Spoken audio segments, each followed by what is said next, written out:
Okay, Patrick, take it away. Hey, thanks. Thank you very much, Lori, and welcome everyone to a relevant conversation. So what's this about? Wow. So first off, we're live on Facebook and we're recording, so this will be played back on YouTube or maybe other places. You never know. We can share that out however we want. This is going to be a moderated panel discussion. And the program is geared towards entrepreneurs and small businesses who want to hear about relevant topics and have conversations about things that matter. So this was originally conceived when I was on Lori's Inside Scoop program, which is her live Facebook program on the Troubadour Collective, and which is where we're streaming right now. Hey, so if you're watching right now, hey Troubadours. Anyhow, we wanted to expand and extend that conversation. We just had a really good time when I was on that show, and I thought it would be really cool to bring other people in to the conversation and talk about just sort of a wider palette of topics, and that's why we're here. So anyway, without any further ado, let's jump right in. Lori, let's talk about what we're going to talk about today. Yes, I'm so excited. First of all, thank you for the people who are joining us, and we will let them introduce themselves in just a minute. When we started talking about relevant conversation and came up with our name, we decided simplest was best, and that is actually what our goal is to be relevant and have people who are informed on a wide variety of topics. This is not meant to be a webinar where you take notes and you'll learn things, but more, not even necessarily advice, but more a sharing of thoughts and stories, because I believe that's how we connect. And I think we find ourselves in other people's stories. And so hopefully this will be something that is informative, but enriching and also fun. So we kept that in mind when we were choosing our panelists, and we're really grateful they're here. So we chose as our first topic to talk about, we originally called it Life After COVID. Well, as you all know, and this is being aired on November 10th, 2021, COVID is not gone. We have this roller coaster thing that's happening, and we are in Colorado. And so, we're kind of in the middle of another, we've got our spikes, our peaks and our valleys. And so things are rapidly changing. But still, that doesn't take away from the fact that we've been going through this experience for almost 2 years now, and it has greatly affected our lives, our personal lives, our business lives, the whole society at large. And so we thought this would be an interesting topic, and that's what we're going to talk about. We're going to talk about some of the things surrounding life during COVID and how we see things going forward. And obviously, we're looking for all of your very honest and personal opinions and feedback. So just a note that our next topic, we're going to jump from COVID to social media. So we're going to talk about a lot of different things on relevant conversation and have these conversations. But our next one up, be watching for that, is going to be talking about social media. But back to COVID, and first, we will have the other three people joining us. I'll start, then we'll go to Patrick. I'm looking at my little live box, then Allison, then Jenny, then Marisa. We will introduce ourselves. So if you don't know me, my name is Lori Dubois. I own a company called Marketing Troubadour. I'm here in Denver, Colorado, and I help small businesses with branding and marketing and telling their story, because I believe there's no way anyone else could have the same story as you, no matter what you do. So that's who I am. Patrick, do you want to take it? Sure thing. Thank you, Lori. I appreciate it. So I'm Patrick Baker, and I'm with Prime of Life Tech. That's my company, and I do tech support and training. I focus primarily on the older adult community, but I also work with small businesses. Anyhow, so as Lori so eloquently said in her introduction, COVID has really exposed a lot of I would say, the weaknesses at the seams in our society. That's one way to say it. Things like the supply chain, healthcare, labor force, financial situation for people's situations just generally. Now, but before we jump into that, I'm getting ahead of myself because we want to go to Allison. And Allison, introduce yourself. I'm getting ahead of myself. Well, thank you for having me. I'm Allison Gary. I'm a therapist in private practice licensed in the state of Colorado. I specialize in grief and loss counseling. I work with individuals ranging from kids to older adults with a shared office basis in Denver. But now, because of COVID, I'm actually mostly doing telehealth appointments now and meeting people virtually. Ultimately, anyone in the state of Colorado can meet with me. And then I also partner with a nonprofit called Heartlight Center. They provide grief support groups and education to the community as well. So grief and loss is my niche, and I'm happy to be here to talk about that. Awesome. Thanks, Allison. And that was a good example too of COVID, right? How you have to pivot sometimes and do your business different and deliver your services differently. So thanks for being here. Jenny, would you like to introduce yourself? Yes, I'm Jenny Reynolds. I'm with Graceful Guidance Care Management. And what I do is I help professional women who are caring for their aging parents so that they can be less stressed and know that their loved ones are well cared for and be able to focus on their own teams and families. And I'm kind of like a rent-a-daughter with expertise in senior health and mental wellness. And I'm a licensed clinical social worker as well. And that's what I do. And I'm so glad to be here with you guys. Awesome. Thanks. And Marisa. Hi, everyone. It's great to be here. Thank you for having me. And I'm just excited to have this conversation with everyone. My name is Marisa Huston. I'm a podcast host. My podcast is called Live Blissed Out. I also have a new community called Stoic Sister Society. And essentially, we're providing a safe space for women to come and talk about the things that they're dealing with on a regular basis, whether it's personal, professional. And we kind of look at it as self-development, being able to hear other people's ideas and thoughts. But we're utilizing Stoic principles to address those issues and have those conversations. So that's pretty much what we are inviting people to come check out. And we're on Clubhouse. Awesome. Awesome. Thank you guys all for being here. And Patrick, back to you with what you're talking about is, all these changes and things happening in the world. Yeah, woof. So, and I didn't mean to jump right into the questions and skip all the introductions. I'm like, no, all right, I'm going. So anyway, we're excited. But at any rate, so let's jump right in. What are some of the vulnerabilities that you have either personally witnessed or maybe experienced during the pandemic, as far as, people out in the wild, your clients, with people within your own family, if you care to be so bold, what are you witnessing out there? What are you seeing? Anyone, jump in. Yeah, so for me, during the pandemic, I've seen a lot of really vulnerable seniors, especially in senior living communities. And just like, for example, I had two of my clients who actually died of COVID early last year.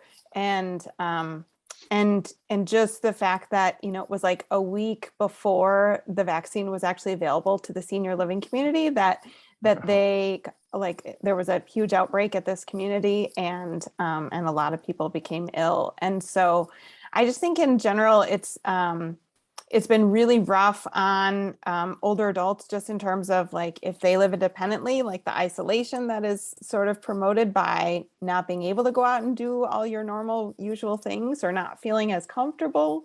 And just the sort of strain on senior living communities in general, and even home care and caregivers, that these industries are very taxed right now, and they have been working extra hard for a long time.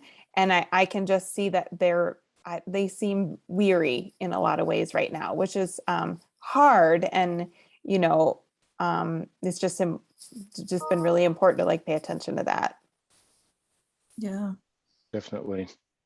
And the communities at the communities that you're seeing, when you say that they're taxed, I mean, it's in terms of not just in terms of the the support for the residents, but also just the staff levels, and probably, I'm sure supply chain issues had an impact on quality of life maybe at these Yeah. places. Is that, Well, and I you're think, seeing that?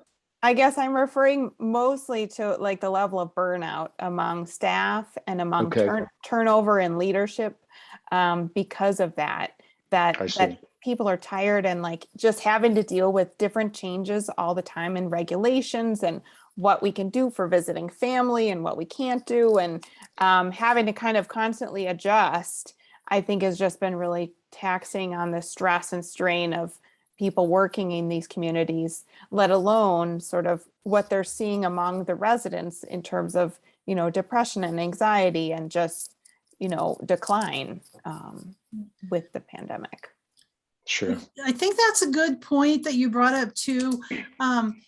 It's not like something happened and we went from operating like this, and then an event happened and we went to operating like this and we stayed the same, right? So when I think of like senior care centers, because it was splashed all over the news, right? So then everybody was very alarmed, and rightly so. But then I think of just the day-to-day operations of like a senior care facility, of family can't come in, family can't come in, family can come to the window, and the stress that created. And I think we tend to think more of the resident, right, that lives there.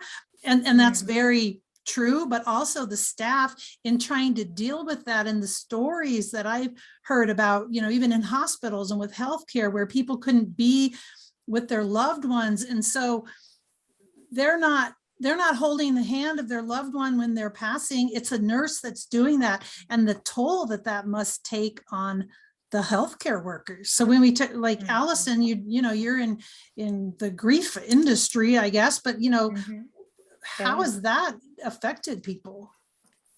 Oh, tremendously.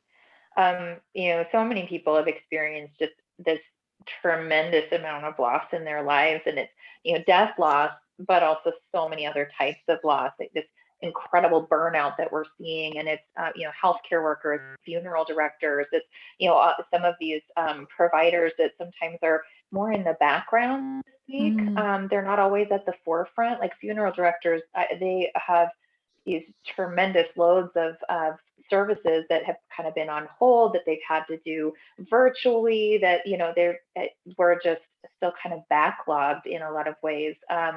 No one's been able to really mourn in the traditional senses like we used to, as another aspect of what we're facing in this kind of COVID world that we're living in.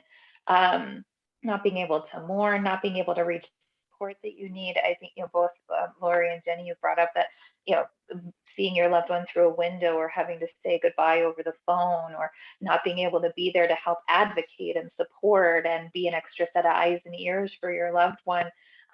You know, I've met with a lot of people who are experiencing that emotional distress that has come through this time of, I can't do what I normally would do in support of this person. And so I think that, yeah, it's been just this tremendous loss that we've all been experiencing in very different ways. Yeah. I've seen, have you guys seen that people talk about a quote like, we're all in the same boat, you know, and then people are saying that's not really true. Like, we're all in the same ocean, but we're in different boats, because there's some people, I think, who have found some silver linings and taken some things good from it. But there's some people who absolutely haven't, and they can't, and it has affected everybody so differently. Yeah, and I agree, because, you know, I interview a lot of people who are business owners, for example, and to your point, Lori, they had to pivot, right? So they had to redefine how they did whatever it is that they did, because nobody had the same normal anymore. And as a result, what happened is a lot of them were like, wow, I should have done this a long time ago.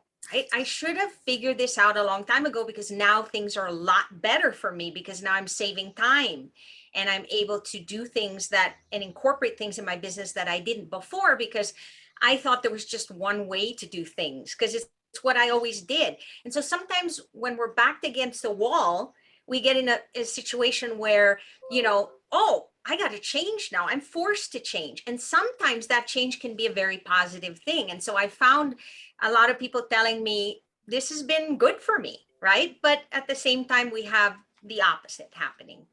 Right. Mhm. And, Well, and how and do you it's- balance that? Mm, Good point. yeah. Yeah. I was just gonna go ahead, Allison, please. Oh, I was just going to say it's that, where two things can be true at the same time. You can be both seeing that silver lining while also having that empathy and compassion and still acknowledging the distress that our entire society globally that we are experiencing. I think honestly, I know a lot of people that during 2020 had some pretty remarkable things happen. Either some people did find business to do well and that they pivoted in some of that change. Some people, wrote that novel or did some of those things that they wouldn't have otherwise had the time or capacity to do. I birthed a child during COVID. There's been a lot of us that have had some really, really terrific things happen. That does not then suddenly replace the fact that we have all experienced and witnessed a tremendous amount of suffering over the last 2 years. Mm.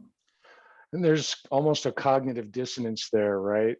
On the Right. one hand, you're witnessing all of this grief and suffering and loss. And on the other hand, you may have a flourishing business, you may have a new child, there could be, life goes on in the positive ways and in the negative ways that it always has. We just have this additional layer of stuff to deal with. True.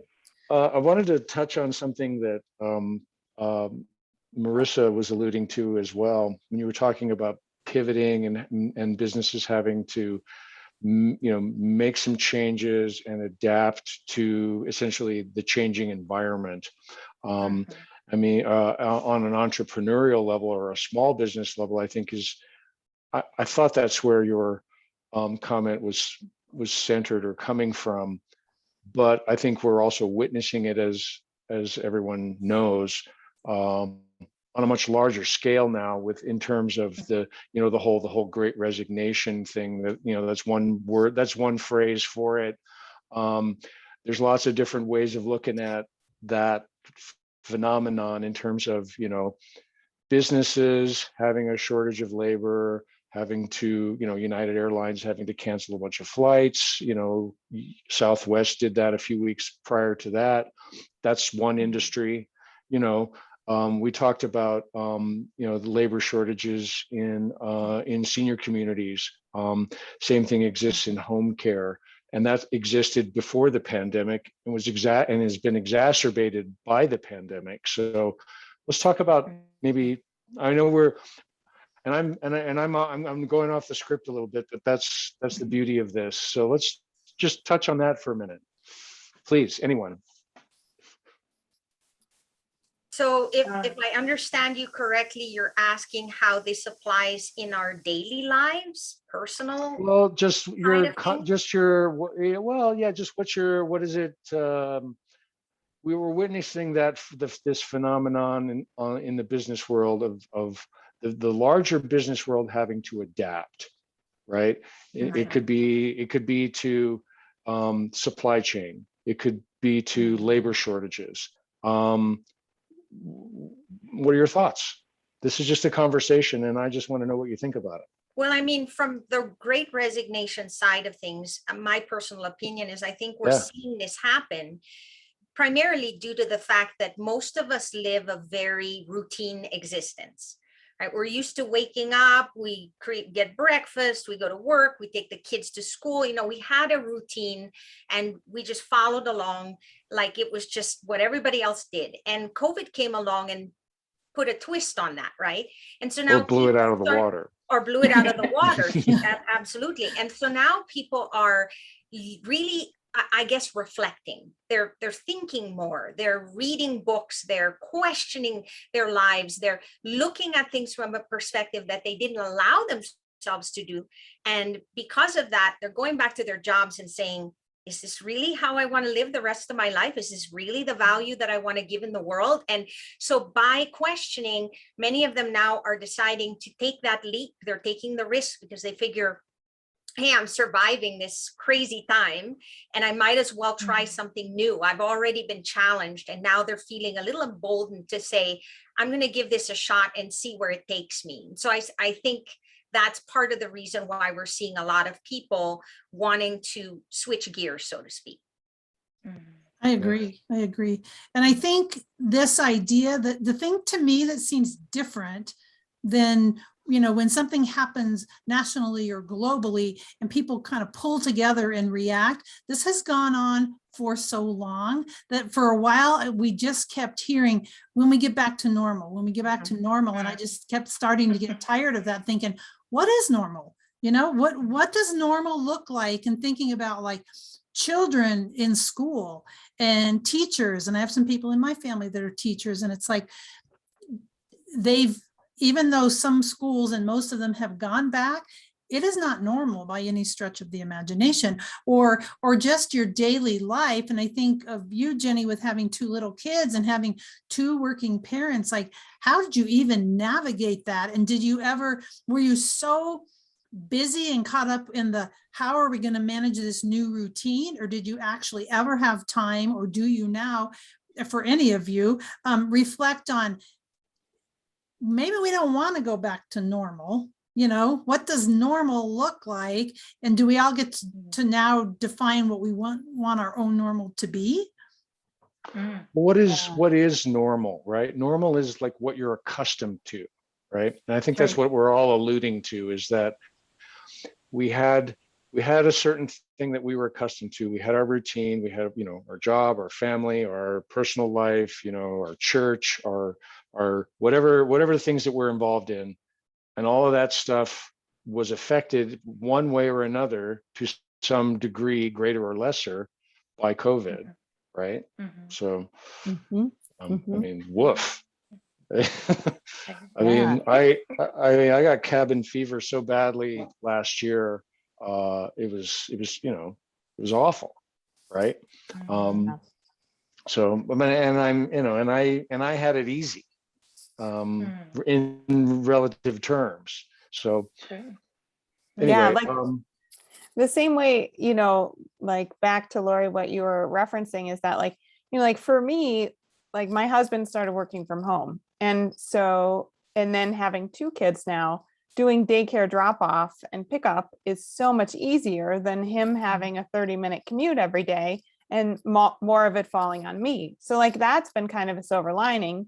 And I'm no longer the favorite parent with my daughter. Now my husband is the favorite parent, you know? So like, but then, you know, on the other hand, it's also like, we were just talking the other day, my husband and I on a hike, about how he used to really love, like, he loves that coworker communication in the office and like saying hi and checking in person. And, you know, and it's just different when you're on Zoom, and it's different when you just check in less often, you know, and how that's something he really values in his work.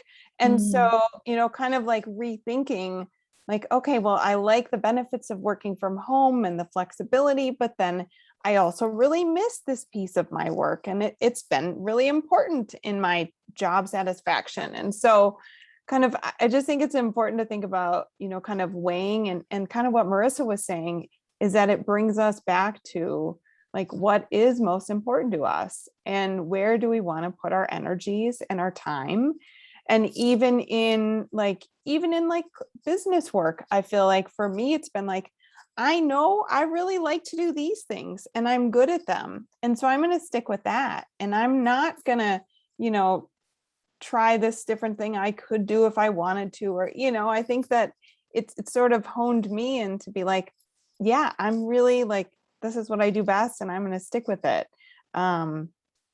But I think, you know, for some people, it might cause them to be like, no, I'm tired of doing this and I want to do something different. Good point. And Allison, not to assume that you can only talk about grief, because obviously there is a lot more. But when Jenny just mentioned the thing about, her husband and missing, some of the aspects of work, I think sometimes we don't think of that as being grief, because we think in terms of grief is when somebody dies, right? Or you lose a person. But some of those little tiny routines and habits, maybe I wouldn't call it grief, but I'd certainly call it loss. So how do people cope with those things? Or do you feel guilty when you think, oh gosh, I really miss going to the movies? And then you feel guilty because you think, how can I miss going to the movies because my neighbor just lost her husband? Or those, balancing those things. So I don't know what you've seen with your patients or you in your own life. Right. Yeah. All great questions. And yes, I can talk about other things, but I love talking about grief and loss. I'm weird like that, but I do love it. I think that we have a lot of misconceptions around grief and loss in general. And some of that is coming to light more and more now, as far as like how we cope with it, how we assume it exists, things like that. Grief exists as a natural response to all types of loss. It's part of the human condition. If it is a loss, you will grieve. It will be different if you're grieving the loss of routine versus the loss of your mom versus the loss of your dog because your relationship to each of those things is different. And yes, we can apply the name grief to all of those things because all of those have loss involved. We say even good change is hard because there's loss. So we are still meeting that within a grief lens. So yes, there is grief in the loss of our routine and the loss of our socialization and the isolation that many people have felt. And there is absolutely guilt that comes in grief that I don't think people talk about nearly enough, because there is that comparative, like, oh gosh, well, I'm grieving that I can't go to the movies. Meanwhile, I have a friend whose mom died of COVID, and how dare I feel that? All grief is valid, and we can't compare it because no two grief processes are the same. No two grief experiences are the same. So I actually spend a lot of time with people talking about that, of how we shouldn't compare our losses. We do all the time, but to compare them actually does a disservice. It makes it dismissed when we ourselves are grieving. So I'm a big advocate for everyone is allowed to grieve and to own your grief experience and honor it for what it is, whether you're grieving the loss of your in-office social time or you're grieving the loss of someone significant. It's all valid. Sure. Good point. Thank you. Well, on a related note, we are witnessing a once in a lifetime event, right? How has the pandemic affected everyone's thoughts on death and dying, just for yourselves? Well, it's funny you asked that question, because as a Stoic, one of the things that we actually have to think about is death. It's called memento mori, and we're being reminded all the time, every day. Remember that time is fleeting. You only have a moment, a blip in this world, and you can't take it for granted. And it's really funny because even when I was a young girl, I always thought of death, and I always thought it was crazy because I thought, doesn't anybody else think like I do? And apparently not. But Stoicism, teaches us to think that way. And I don't know. I don't think of it as morbid in any way. I just think of it as a guide to remind you to be grateful for every moment, because I think what happens is we take things for granted. And we think that we just assume tomorrow's going to come. And when you live your life that way, you don't appreciate the moments. And so for me, COVID or not, I always am grateful for every day that I wake up. I'm in awe. Like I'm going, wow, I get another day. This is awesome. And I think that's important because it helps you appreciate and be grateful. Very good point. Very good point. Yeah.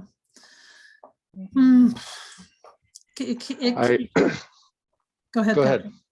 I was just going to say it can change. I haven't changed my perspective on death and dying, but I think when it feels so collective, this collective experience, I think I look at it a little bit differently. You know what I mean? It's like a lot of times when we're grieving somebody's death or we're experiencing somebody dying like within our own families, you can feel so isolated because it's happening to you in the moment and it's probably not happening to everyone you know. And this is something that felt like it was in the beginning. I don't think it felt like that so much. It was kind of like, whew, you could be lucky enough to escape knowing anyone that had COVID or whatever.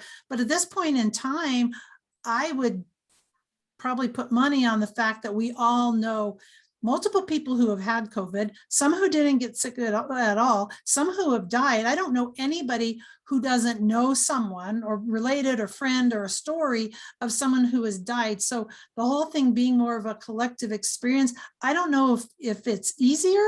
I don't know if that's the right word, but it just feels different. Does that make sense to anyone?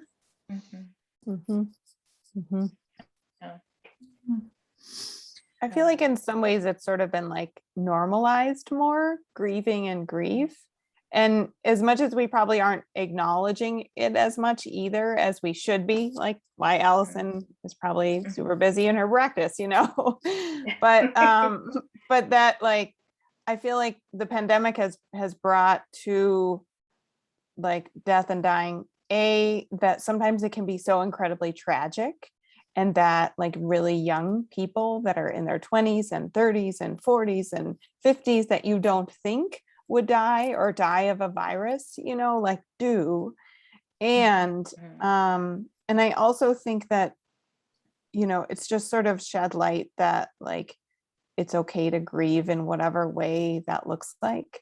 And that, you know, people are able to just reflect that, you know, like I have a friend whose 92-year-old dad died of COVID, a colleague, and they weren't able to like be with him in the hospital. And it was early on in the pandemic. And it was just so tragic for the family, even though he's a 92-year-old man and he is likely going to be dying sooner or later and had a couple of health conditions, you know, but I think that I think it just sort of has maybe put this like big exclamation point on grief and like normalizing it more in our culture and having it be okay. I like to hope that maybe that's just in my own world, but I feel like maybe, I don't know. What do you guys think? Yeah. Well, I think it certainly put a spotlight on how we have been unable to grieve in the ways that we're accustomed to, you know, the normal, the old definition of normal thing again, right? You know, we can't gather 50 people at the graveside kind of thing as an example. But as far as making grief and death more normal, more sort of mainstreamed, I guess is maybe the word I'm searching for, and maybe that's the wrong word, but I mean, as everyone has stated in one form or another, it's touched everyone to some extent, and so including the sheer degree of death. Right. Not to land on the low note there, but anyway. Oh, and well, okay, I can take us lower. not that is my aim, but when we're having this conversation about how this is a collective experience, and at the same time, and I'm not trying to delve into political waters or any of that kind of stuff about vaccines and masks and, you know, how things were dealt with. However, it seems to me that having this collective experience, but also at the same time, when Allison talked about things can be true at the same time, I feel like we're in this world that seems very divisive right now. And it includes COVID specifically, a lot of division around COVID, and all you have to do is be on social media. And it's almost like you feel like you have to stake your claim and claim a side and be on a side. And how can we go through this experience that should be collective and helping each other when this divisiveness is going on. That's something that bothers me so much. And I'm just curious what you guys think about that. Mm. Nobody wants to say what they think about Big Mm. question there, Lori. it. Get the test pattern ready. Well, but I think it kind of points to, yes, this is a collective experience, but also it is very individual. We are all in the same ocean, but we're in different boats. Some of that divisiveness, the mentality of we from a collective versus me as a solo, and I think from that survival standpoint, we have been surviving.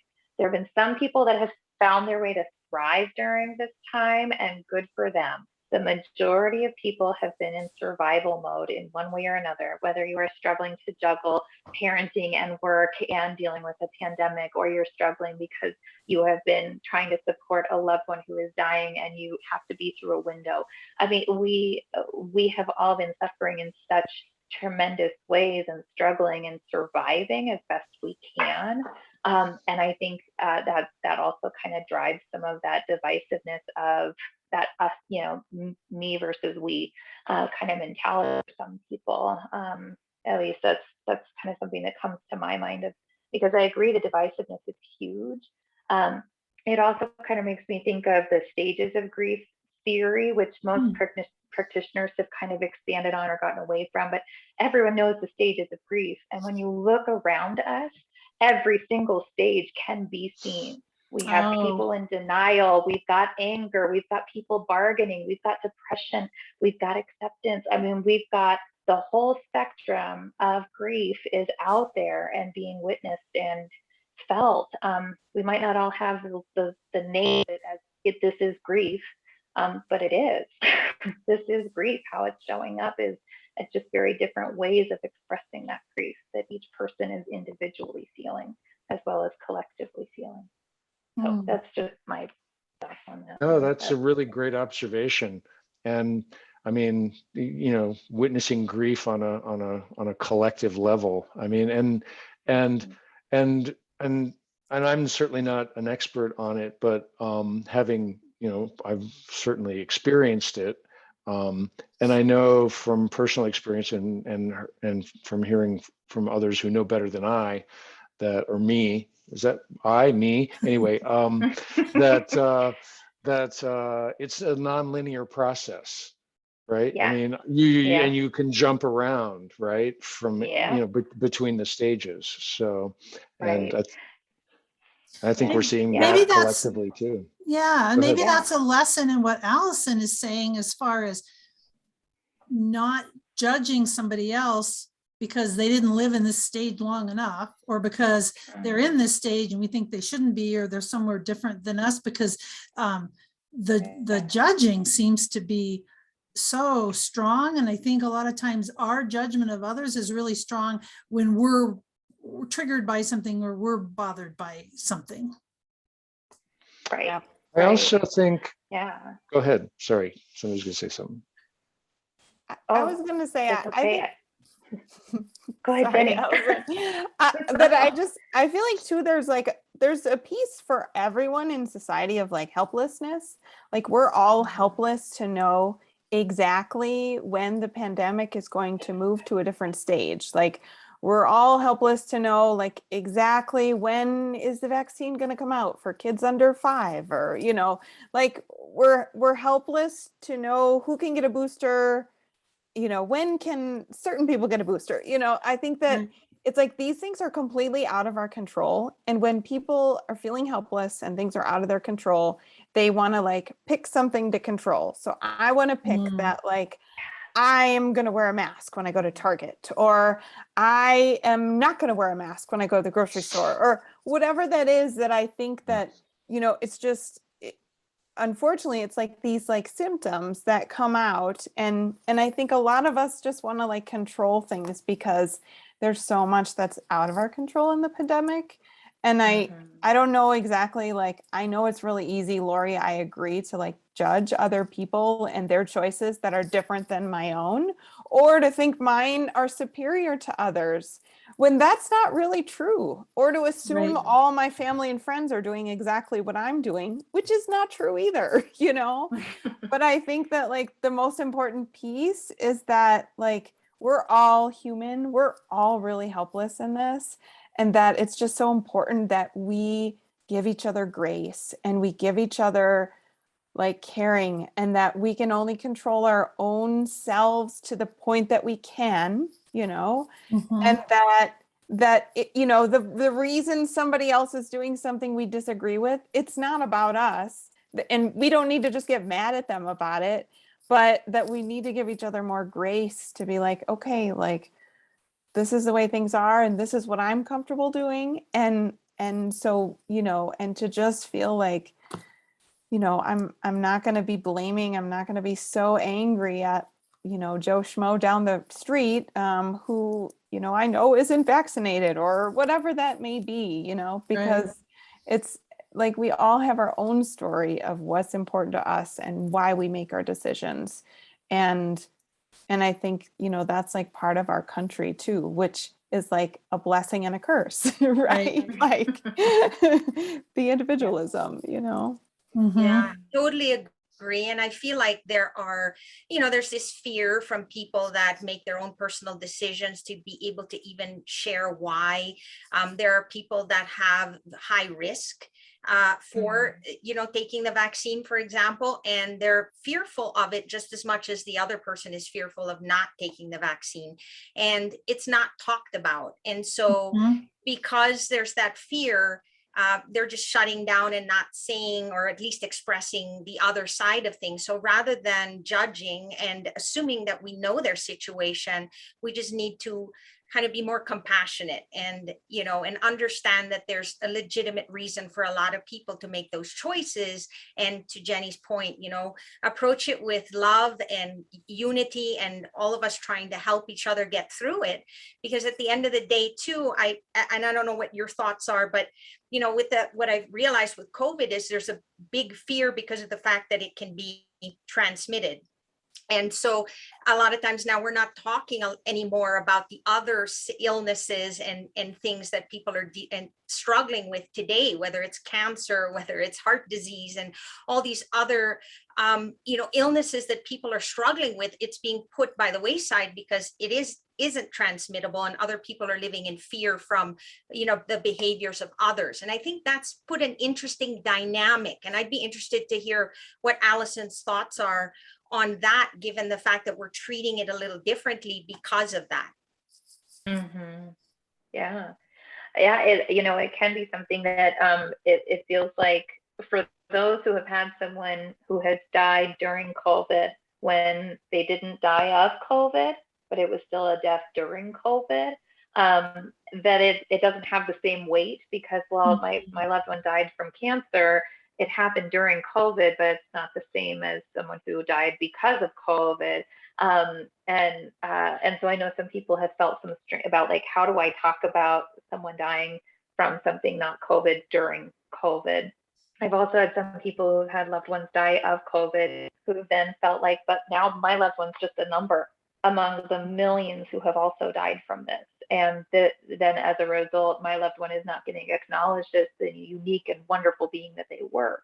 And are. I do like to encourage, and people have experienced a death, that we still use as much present language as we can because those people are still important to us.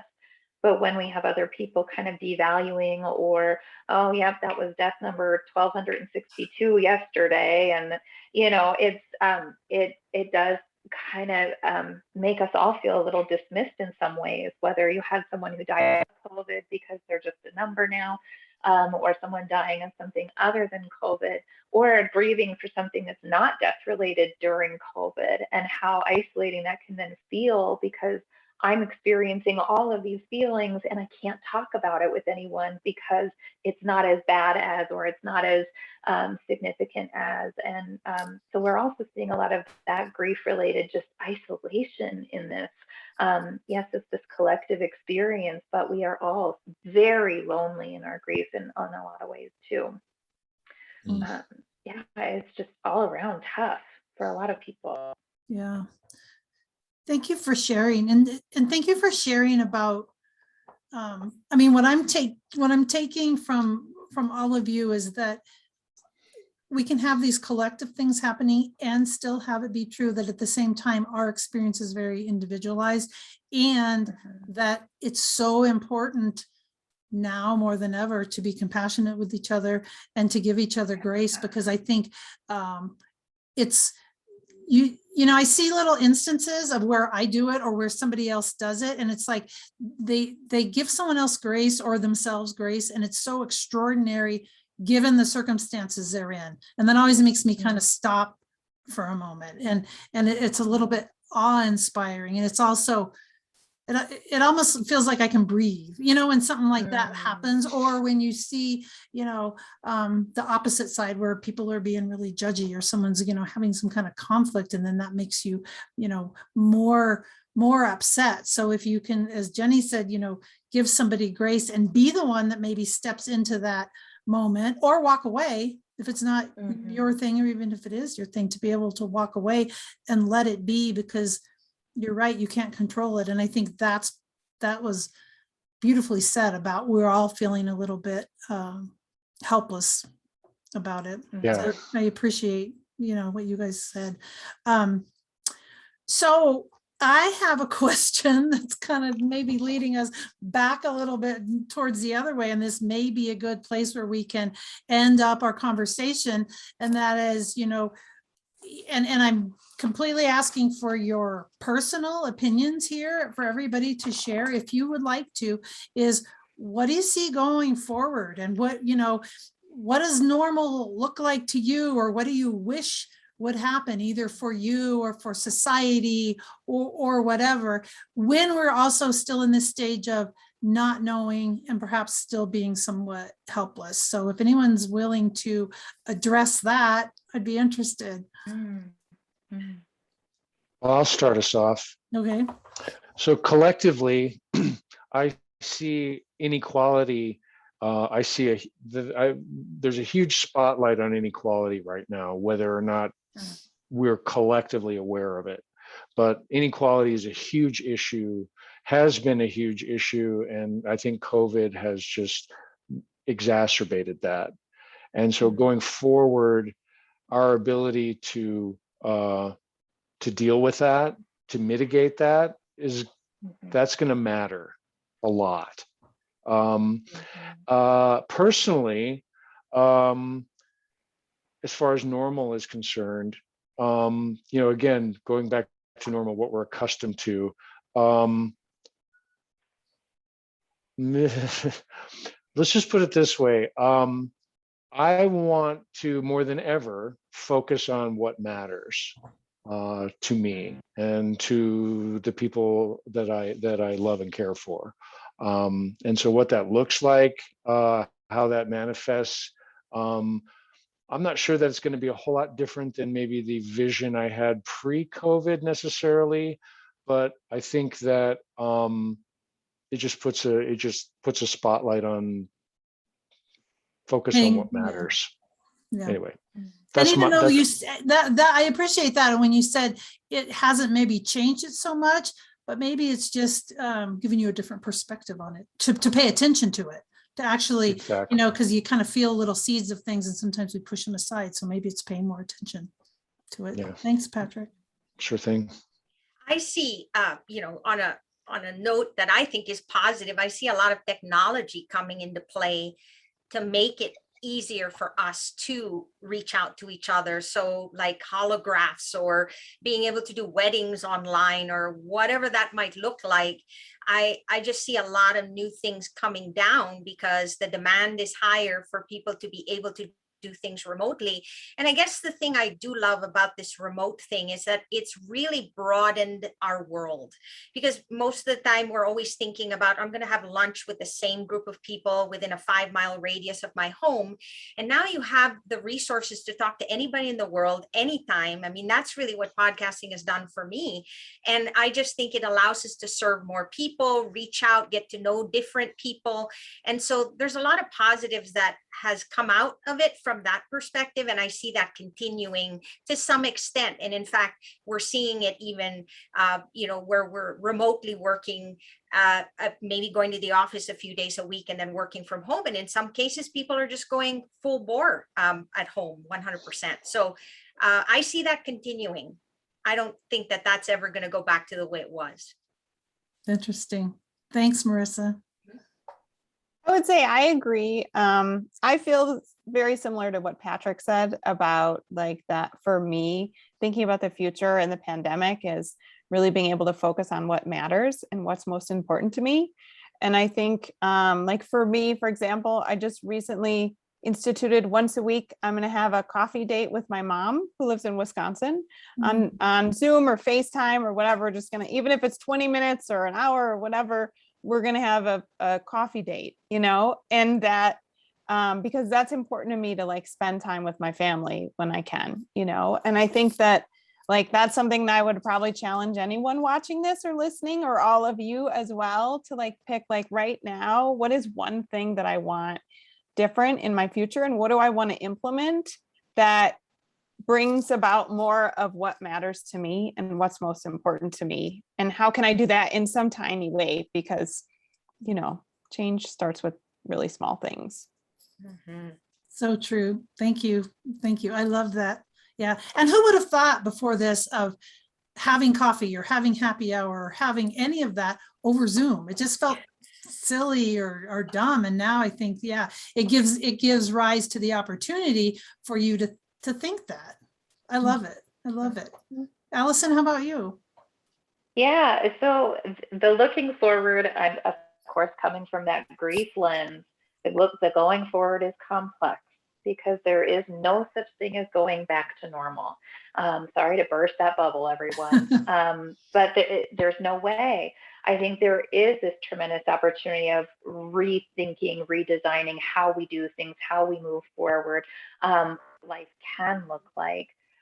One of the big things I think for myself and many of the people that I have served and spoken with over this time has been regarding self-care. And I think that's also what I'm hearing here quite a bit.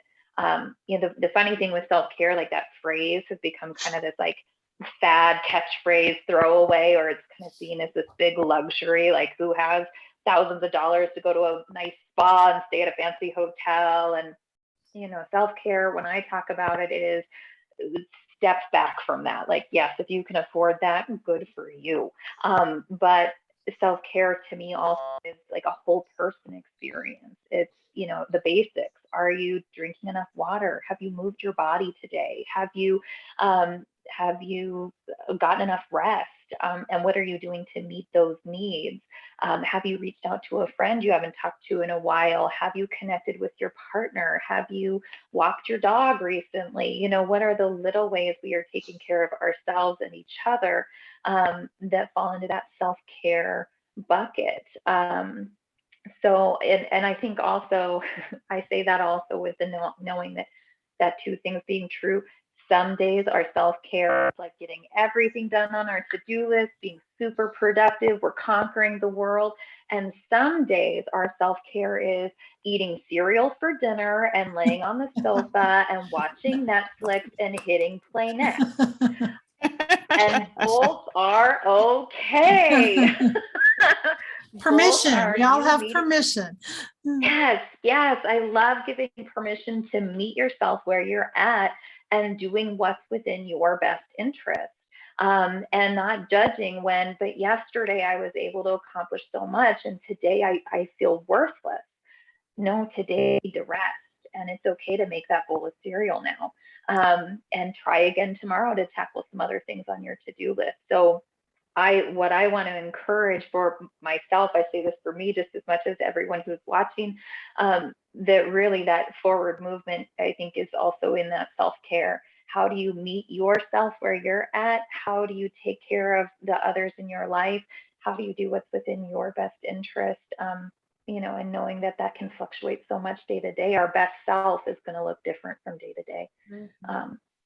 So that's my going forward. What I look forward to reiterating more and more is, your best self can look different day to day. Absolutely. And So true. So true. yeah, Thank you. yeah. Wow. I really appreciate, and I know Patrick, you do too, everybody sharing, because I think, yeah, it's just, it's a good opportunity to step back and realize we're not the only one in this, but also we still are the only one living our lives, as you guys have been really eloquent in your stories, I think, in your responses. And And I got an hour of free therapy. Who knew? no kidding. No kidding. Yeah. Just kidding. I would highly recommend watching this again, for sure. Yeah. But, I'd like to, and I'll let Patrick close, but I'd like to truly heartfelt thank you all for joining us and having this conversation that we didn't know exactly what it was going to turn into, but I appreciate you giving of yourselves, because I think sometimes just that is vulnerable, but I think it's important. And like we said in the beginning, it's like we find ourselves in other people's stories, and it really helps me to be grounded and take a step backward and kind of calm down. So thank you. Thank you. Thank you. Thank Yeah. you. Thank you, Lori and Patrick. Thank you for Thank having you. us. So one of the things that I've noticed that's sort of an interesting trend in movies and fiction lately is when they portray a historic event and you get to see that the events of that, this larger than life historic event happening from, but within the small events of one person's small little existence, right? You know what I'm talking about? So Mhm. like, you're in the middle of a World War II and you're talking about Anne Frank, for example.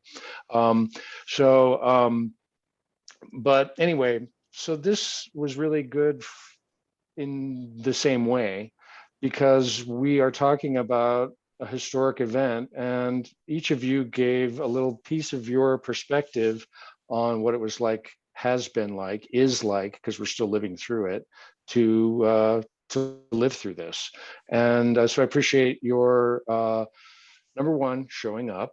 Number two, being willing to be vulnerable and share some of yourself today with us and with the folks that are watching. And this is the inaugural relevant conversation. So even being willing to be a part of that, you're a special select group. So pat yourselves on the back. Thank you very much. Very grateful Yes, that you could be with absolutely. us today. Thank you. Absolutely. Thank you all. Until next time. Thank you. All right. Thank Bye. you. Take care. Bye. Bye. Bye. Bye.